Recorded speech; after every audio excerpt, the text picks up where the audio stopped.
வணக்கம் ஃப்ரெண்ட்ஸ். இன்றைக்கி வீடியோவில் நம்ம ஒரு நார்மலான பூனம் சாரியோட ஓரம் மடித்து தைக்கிறது எப்படின்ற வீடியோ தான் பார்க்க போகிறோம். எந்த பிசரும் இல்லாமல் நல்லா நீட்டாக மடித்து தைக்கிறதுக்காக தான். இது வந்து பிரிண்ட் வந்து எப்போவுமே நேராக இருக்காது. ஒரு சில சாரியில் தான் அழகாக இருக்கும், மற்றபடி இருக்காது.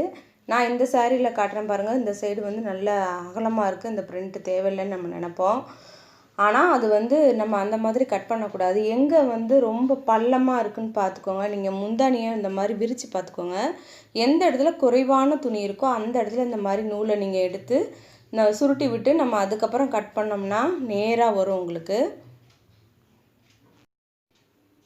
இப்போ நம்ம இந்த மாதிரி நூல் எடுக்கும்போதே பாதியாக கட் ஆகிடுச்சு நூலுனா ஒன்றும் கவலைப்பட வேணாம். நம்ம எவ்வளோ தூரம் இழுத்தோமோ அந்தளவுக்கு அந்த சாரியில் அழகாக ஒரு கோடு தெரியும். ஏன்னா நம்ம அந்த நூலை நம்ம வெளியில் எடுத்துட்டோம், அதனால் அந்த நூல் இல்லாதனால அந்த இடத்துல லைன் தெரியும். அதில் அப்படியே கட் பண்ணி விட்டுருங்க. அப்படி கொஞ்சம் தூரம் கட் பண்ணதுக்கப்புறமா நம்ம எடுத்த நூல் மீதி கூட இருக்கும், அதை வச்சு திரும்பவும் நம்ம கட் பண்ணிக்கலாம். இது வந்து ரெண்டு சைடுமே நீங்கள் பார்த்துக்கணும். நீங்கள் சாதாரணமாக பிரிண்ட்டை நீங்கள் பார்க்கவே வேணாம். இந்த சைடு அகலமாக இருக்குது, அந்த சைடு குறைவாக இருக்குதுன்னு பார்க்கக்கூடாது. நீங்கள் எங்கே வந்து துணி முந்தானியில் ரொம்ப பள்ளமாக இருக்குதுன்னு நீங்கள் பார்த்து அந்த இடத்துல இந்த நூலை வந்து இந்த சைடும் அந்த சைடுமா நூல் எடுத்திங்கன்னா உங்களுக்கு அதுக்கப்புறம் பார்த்திங்கன்னா நீட்டாக வரும். இப்போ பாருங்கள், நான் கட் பண்ணி எடுத்துட்டேன். கட் பண்ணதுக்கப்புறமா இந்த சைடு பார்த்திங்கன்னா பிரிண்ட் இருக்குது, அந்த சைடு பாருங்கள் பிரிண்ட் இல்லை எக்ஸஸாக. ஆனால் நம்ம நினைப்போம் மடித்து தைச்சோம்னா நீட்டாக வராதுன்னு. ஆனால் அவங்க வந்து கொடுத்தது அந்த மாதிரி தான். நீங்கள் இப்போ மடித்து தைங்க. எதுக்கு உங்களுக்கு டவுட் இருந்தால் ஒரு நூலை பிடிச்சி எடுத்து பாருங்கள், நேராக வருதான்னு. நேராக வந்தால் உங்களுக்கு வந்து நேரான அந்த பிரிண்ட்டு இருக்குது, அந்த நூல் தறி வந்து நேரான தறியாக இருக்குது அப்படின்னு அர்த்தம். இழுத்து பார்த்துட்டேன், சரியாக இருக்குது, அதனால் நீட்டாக வரும் மடித்து தைச்சோம்னா. அதே மாதிரி இன்னொரு பக்கம் ப்ளவுஸ் கொடுத்துருக்காங்க பாருங்கள். இந்த சைடு நம்ம எப்படி கட் பண்ணுறதுன்னு பார்க்கலாம். நம்ம வந்து ப்ளவுஸோட சைட்லேயே கட் பண்ணோம்னா அது சரியாகவே வராது. இது வந்து ஒரு சாதாரண பூனம் சாரி தான், காஸ்ட்லியெல்லாம் கிடையாது. அதனால் நம்ம கொஞ்சமாக கட் பண்ணி விட்டுட்டு அதை நம்ம வந்து வேகமாக அப்படி இழுத்தோம்னா அதுவே அழகாக நீட்டாக கட் ஆயிரும். நம்ம கத்திரிக்கோலை கட் பண்ணணும்னு அவசியமே இல்லை. இந்த பிரிண்ட்டை மட்டும் நம்ம கட் பண்ணி விட்டோம்னா போதும், இந்த கார்னரை. இப்போ பாருங்கள், இந்த இடத்துல பாருங்கள், இது ப்ளவுஸ் பிட்டு பாருங்கள், மாறாகவே ஏருக்கு மாறாக இருக்குது. ஆனால் அதே நேரத்தில் இந்த சாரியில் வந்து நேராக இருக்குது கட்டிங் வந்து. இந்த மாதிரி தான் வரும். அதனால் நமக்கு இது ரொம்ப ஈஸியான மெத்தடு தான்.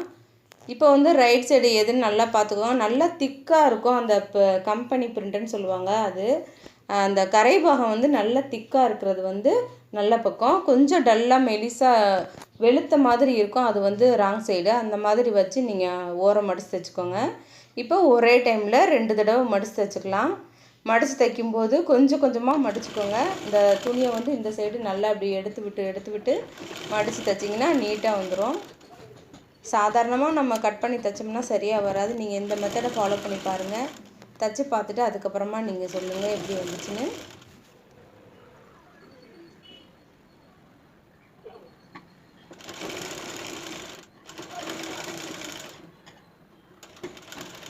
ஒரு பக்கம் மடித்து வச்சுட்டோம் பாருங்கள். தைச்சதுக்கப்புறமா நீட்டாக வரும் உங்களுக்கு.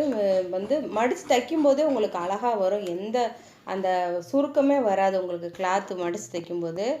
நீங்கள் இந்த மாதிரி தைக்கலைன்னா உங்களுக்கு அங்கங்கே அப்படியே பிறண்டு வரும். நீங்கள் இது மாதிரி தைச்சி பாருங்கள், அங்கே பாருங்கள் நீட்டாக வந்துடுச்சு.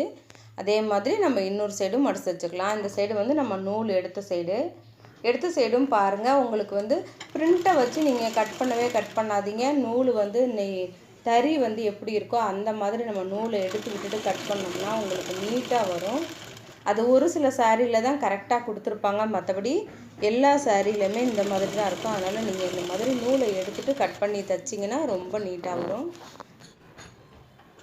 நீங்களும் ட்ரை பண்ணி பாருங்கள் ஃப்ரெண்ட்ஸ். உங்களுக்கு இந்த வீடியோ பிடிச்சிருக்கு நம்புகிறேன். உங்களுக்கு இந்த வீடியோ பிடிச்சிருந்தால் என்னோட மைக்லின் கிரியேஷன் சேனலுக்கு சப்ஸ்கிரைப் பண்ணிக்கோங்க. மறக்காமல் பக்கத்தில் இருக்க பெல் ஐக்கானையும் கிளிக் பண்ணிக்கோங்க. இந்த வீடியோ பிடிச்சிருந்தால் லைக் பண்ணுங்கள், உங்கள் ஃப்ரெண்ட்ஸ்க்கு ஷேர் பண்ணுங்கள். இந்த வீடியோ பார்த்ததுக்கு நன்றி. உங்களை வேறொரு வீடியோவில் வந்து சந்திக்கிறேன். நன்றி, வணக்கம்.